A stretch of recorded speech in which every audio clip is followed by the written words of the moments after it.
Hi everyone. Some of you know me, some of you don't. My name's Tim Schilling. I'm from Pennsylvania, and I was a targeted parent by the anti-family court system for many years. And I fought back, and I got everything resolved myself as a pro se litigant. I did a post earlier, and I just wanted to do a video, live, and see if anybody would participate. Andrew did.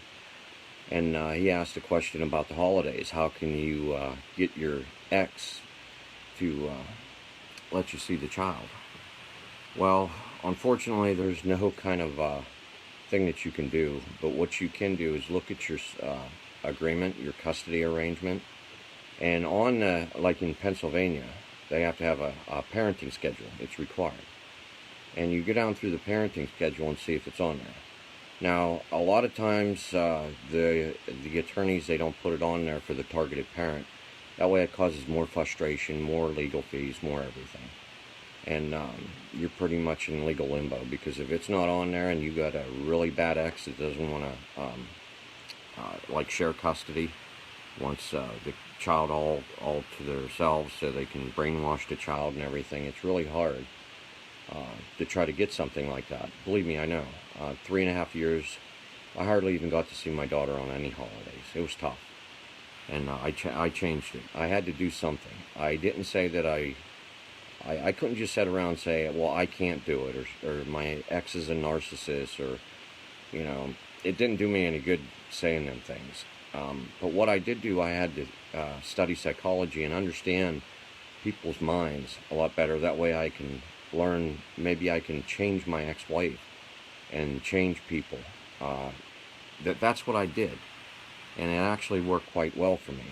But whenever you have a narcissistic ex, I know a lot of people, she won't or he won't, narcissist, blah blah blah. Well, you're just making an excuse for yourself. I used to do the same thing, and that's all it was just an excuse. And I tried to think outside the box, which I did quite well. I'm a thinker, I'm a doer, I'm not a procrastinator, not like what I see a lot of people on Facebook. I actually do stuff. If somebody says I can't do it, then I will do it. And that's what you got to do. In order for you to change your ex's mind, you got to be calm, cool, and collect. Okay? You got to have focus. You can't allow all the poopy stuff, like, oh my God, Bobby didn't, whenever he came home, his tennis shoes was brown. Just dumb things. Blow it off, okay? You really have to. You got to get this in order, okay? I know the holidays are coming up, but you got to get your mind in order for this battle. And the only way to do that is just block everything out. Do something. Get it out of your head. And whenever the holidays come around, or before that, email the ex. Very nice. Don't go, can I see the kid? And she says no, or he says no, then F you. And it doesn't work like that. It only makes things worse. You be as nice as you can, as polite as you can, every single time. Just say, hey, can't we act like parents? And you can see little Bobby, through the day. Let me see Bobby in the evening. Things like this, I mean, a lot of people, they say, well, it ain't never going to work. Well, why don't you try? Keep trying. It took me 3.5 years. That's just an excuse for people not to keep trying, and they give up. That's the problem with this world anymore. I'm sure we're actually seeing it in this ridiculous voting thing, but that's besides the point. I'll just keep to this subject here. But you really got to work hard at it, guys. Whenever you've been a targeted victim by the anti-family court system, it's an uphill battle. It really is. It's really hard, especially, like I said, around the holidays. And you just got to keep focused. Keep on your ex. I don't care if it's a guy or a woman. Be nice. Keep text messaging. I like emails because you can use it as evidence a lot easier. You can actually print off your emails.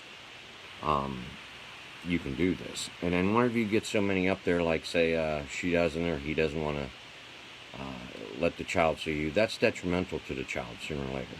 Trust me, I do know that. It affects them later on in life, You know, I'm still feeling the after effects after all this time, but we're dealing with it.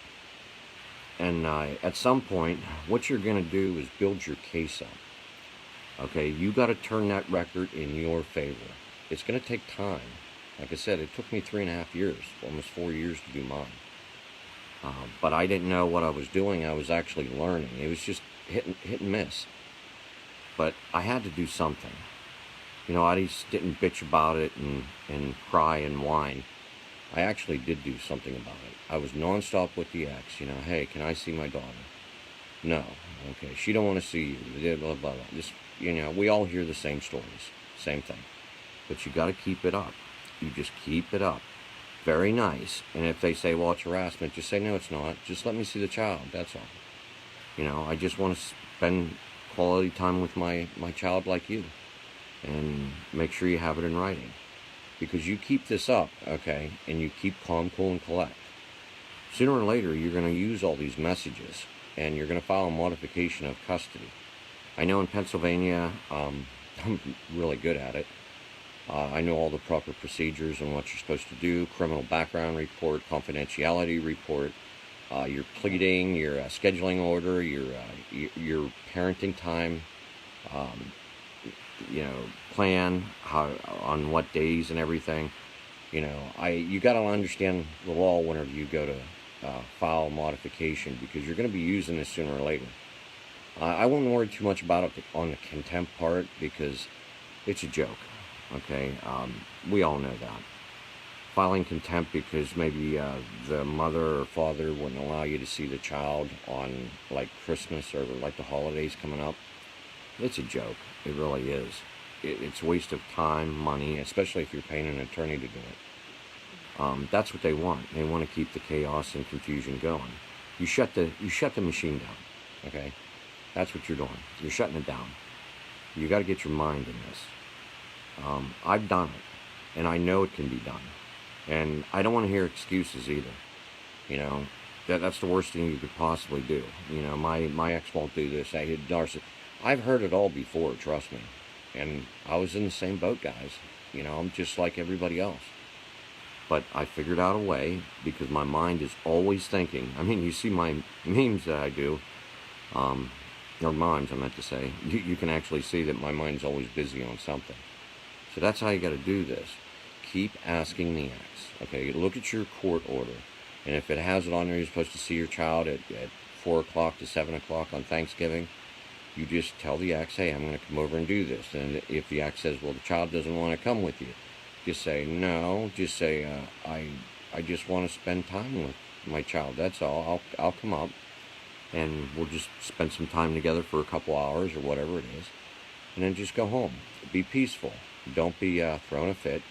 Tell the ex, hey, have a happy Thanksgiving.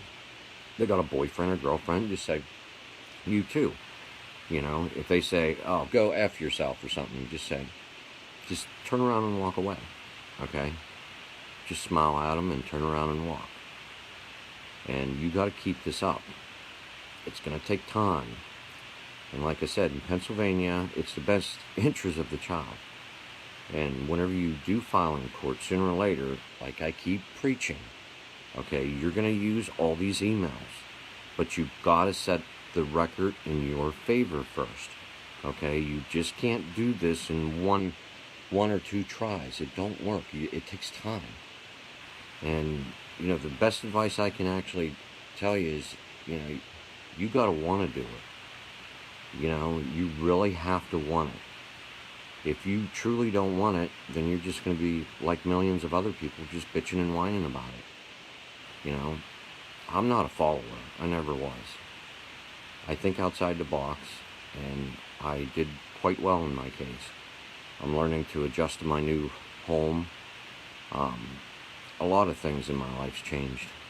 Normal life after the anti-family court system is just, it's different. I'm used to non-stop male phobia, I guess you could say. And it's a big difference than what I'm used to. But you keep focused on it, no matter what anybody tries to tell you. I don't care if it's your husband, your ex-husband, your ex-wife, or whatever. keep the conflict as low as you can. Check your court order. See if you're going to see little Bobby or whoever on them days on a holiday. And try to hold them to it. Now in Pennsylvania, if they don't do this, okay, instead of filing contempt, I'm no attorney. I'm not giving anybody legal advice or nothing like that. But I know in Pennsylvania you can file for special relief, and ask, your relief would be to, request makeup time with your child. And you're going to ask the other party to please just stop, and please stop violating the court order. That's going to be your relief, the best route, instead of trying contempt, because contempt, it's a joke. I'm sure just about every targeted parent in the United States filed a contempt at one time, and the judge ignores everything, all the truth and everything. But I think I'm going to be doing a little bit more videos later on about different subjects. People come up, and I might post something and ask somebody, maybe I can help. I'm starting to get my life in order again. It takes time. And, hopefully I can start passing down some of my knowledge that I've gained to help me in my life down to other people around the United States, even the world. It's not an easy fight, guys. The outside world don't know what parents go through in the anti-family court system. They really don't. They have no clue. It's like a different world. But until you're in it, you would never believe what goes on. It's incredible. But I'll get more into things like this as I go, and I will try to do some more videos. But like I said, look at your court order. I keep preaching it. See if you got little Bobby on them days, and try to get the spouse, your ex, to follow that court order. And if not, you keep emailing nicely, very nice. You thank them, everything. I don't care what they say. And if you need another lesson, look at Patrick Swayze, Roadhouse. I love that movie. In fact, the police up in New York actually use that and teach their police officers about this, on how to treat somebody that's gonna, very disrespectful and rude to you. Got to use your mind. Outthink them. It's a chess match, guys. It can be done. Trust me, I've done it. But it's up to you to do it. Well, this is Tim Schilling. It was a little bit longer than I thought it was, but I'll try to do some more videos as I go. And take care, guys, and God bless.